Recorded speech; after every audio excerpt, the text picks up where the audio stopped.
when we often have conversations about values and hanging out with people of like mind and who share common values and being aware of what your values even are. Because I think, and I would say based on conversation and experience, is that you really feel out of balance when you feel like you're being forced to do shit you don't want to do. And I don't care what it is. And that could be hanging out with friends or family that you really don't want to, doing jobs that you don't want to do, being in a career that you really don't like, it's not fulfilling. And when you're doing things that you don't like to do, when you're tolerating things that you don't want to tolerate, but you do, you ultimately are feeling like everything is out of balance. And I think for the most part, when we look at our life, our relationships, so you and my relationship, or relationship with family and or chosen family, with what we do in our businesses and how we go, there's not a lot of like, I hate this shit kind of, there's not really a part of that. We can have moments in time where we get bitchy and pissed off and tired of it, but we don't hate it. So we don't really feel like life's out of balance. I can sometimes, if I'm having to really work hard around the yard, we've got a large property here, and if I'm taking it on whatever project it is, I can feel like it's unfair that it rains so much, or that it doesn't rain enough, and or the grass grows too much, or the trees grow too whatever. Like, and that can really piss me off. It's funny how the psychology works, and it can all feel out of balance, right? Oh my gosh, this is stupid. Why am I doing all this? But really, if we just take a moment to consider, who are we hanging out with that we don't really want to hang out with? That can throw things out of balance. What are we tolerating from others or circumstances that we're choosing to tolerate? We think we have no choice, but we do. That will throw you out of balance. What job or career have we got that we hate, we don't like, yet we continue to choose it? That will throw life out of balance. So, multiple examples. I wanted to give you a nice, I guess, easy pass to take this on and say, from your perspective, what's your thoughts? Well, it's not even my perspective, but I think there's something that I said earlier that I thought was really smart, is that when we are focused on things that we love to do, and we're maybe delegating the things we don't love to do, can you do that without guilt? Can you do that with respect? Can you honor the fact that you have somebody that you can trust to do the things that you don't love to do, that you're not great at? We have friends that are brilliant at cleaning houses and skilled at cooking and things and yard work and bookkeeping that I just don't have the skills or the interest in. But if I think I have to do that all myself, no wonder I would feel out of balance, because A, I'm not great at it. I don't have the competency. I don't have the interest. I do it when I have to do it because I'm a grown up. And of course, I'm not going to delegate everything because it's my life. And that's the other thing I'm hearing you say too, Patrick, is that it's my life. This is your life.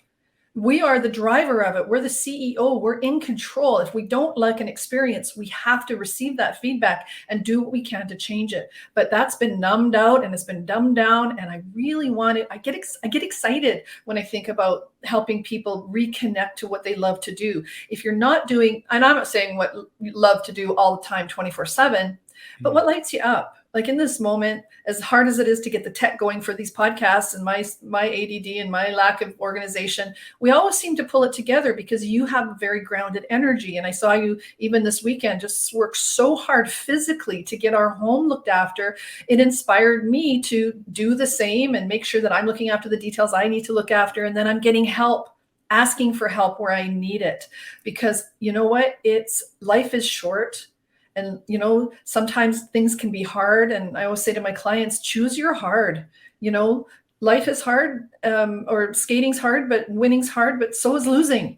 So we get to choose what it is. And I would rather choose to do the things that I'm good at, delegate some of the things that I'm not great at, or if I know I'm helping somebody make money or build a business by hiring them as well. That's something that we've really committed to doing in our life. So we want to support the people that are good at what they do so that I can do what I am good at and what I love to do. It doesn't mean I minimize the things that I'm not good at. And do I want to focus on it? Sure. But one of the lessons I've learned over time is to focus on your strengths. Most coaches say, focus on your weaknesses. Your strengths will look after themselves. And I don't believe that. I believe it's the opposite. And when you focus on your strength and start to identify what you're not maybe 100% loving to do or good at or competent in, then it opens up the space for you to do more of what you love to do, which could in fact make you more money. It could in fact bring you more resources or more success in certain areas, but it also opens the space up to get supported in a different way. So focus on your strengths and let your weaknesses show up so you can identify them, and you're not minimizing them and maybe doing a mediocre job at those things where you could actually have someone in your life who's lit up by doing the things you don't love to do. That was a lot of words. Make sense? Yeah, it totally does. It just reminded me quickly of a story JG shared with, a group that we were doing some work with, coaching around. And, we talk about time management, which we don't believe in time management. We believe in focus management. But to your point, the bane of every entrepreneur's existence, I believe, is trying to keep track of receipts. I don't like it. You don't like it. Drives us both crazy. We try it, and then inevitably there's 10 receipts that are missing or 3 receipts that are missing. We've tried to do all these systems, all the rest of it. JG was no different. And JG said, I hate frickin' accounting and receipts. It was driving me nuts. I just chose to ignore it for the longest time. And he walked into his office one day and he was handing something off to his bookkeeper. And he goes, I just can't get this frickin' receipt stuff figured out. I hate receipts. And she goes, oh my God, JG, I love receipts. And he said it was like, what?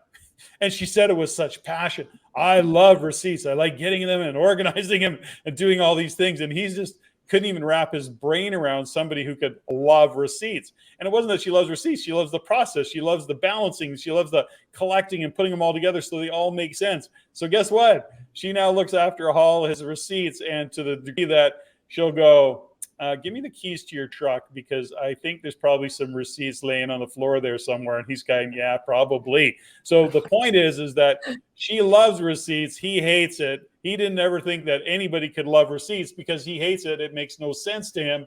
Yet, sure enough, she loves receipts, and that was years ago, and they haven't had a problem per se since. I haven't run across that person that loves receipts yet, so I keep struggling with it. But, yet to be determined.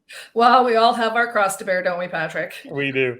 So listen, any grand words of wisdom? I'm going to part with this, and I'll probably part with something else.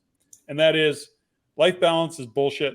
I think that we need to recontextualize it so that we're really kind of clear that we have control over those segments of life that we're feeling out of whack with. We'll say, if you feel out of balance with something, then step back from it and go, where is that bucket empty? Where do you maybe need to add to another bucket in order to make this one feel whole? What's your thoughts?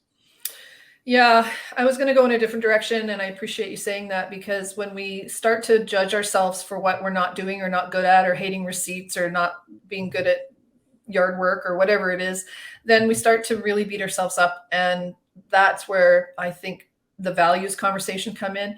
I know people that just love to have fun. That's all they want to do, whether it's artistic or sports, or they just want to play, bike ride, play. I think that's amazing. And I think what's really cool about that is there is opportunities when you identify what you love to do, you can find a way to make a living at it. I loved skating, loved it. But I wasn't good enough as a competitor, but I wanted to do something that I loved. And I loved being on the ice, and I loved being around people, and I loved coaching. So I knew that, but could I make a living at it? And I was really fortunate and really blessed that I asked myself that question. So I invite anyone that's listening is to ask yourself the question, all the things that you're doing on your to-do list, or your I will list, what I call it, is all the things that are on there, are they things that you can do, that you at least like to do, maybe not love to do yet? Are there things that you can delegate? Are there things that you can actually maybe take off your list that don't matter? It's a should. I should do this because if I don't, I'm going to be judged, or somebody's going to look at me like I'm disorganized. Like, whatever the stories that you have in your head, take a look at your values. If you really enjoy something and you're fully present to it, and you're fully present with the sport or with your kids or hanging out, painting, whatever it is, bring yourself there, because those are moments in time that actually will also fill your bucket, in whatever bucket that needs to be filled in those moments. By being present to whatever it is, whether you like it or not, be present to what you're doing and see what shows up from there. Fantastic. And before we sign off, I just want to say, go to the everydaymillionaire.ca webpage. And I also do a blog. I'm doing a blog once a week. I don't know how long I'll make it last. But right now, that's what I'm choosing to do. It's a good bucket for me to fill called writing because I like to do it. And Stephanie, I think we busted balance. Busted We balance. busted the balance myth. There you go. So thanks for joining me on the Everyday Millionaire Mindset Matters. Thanks.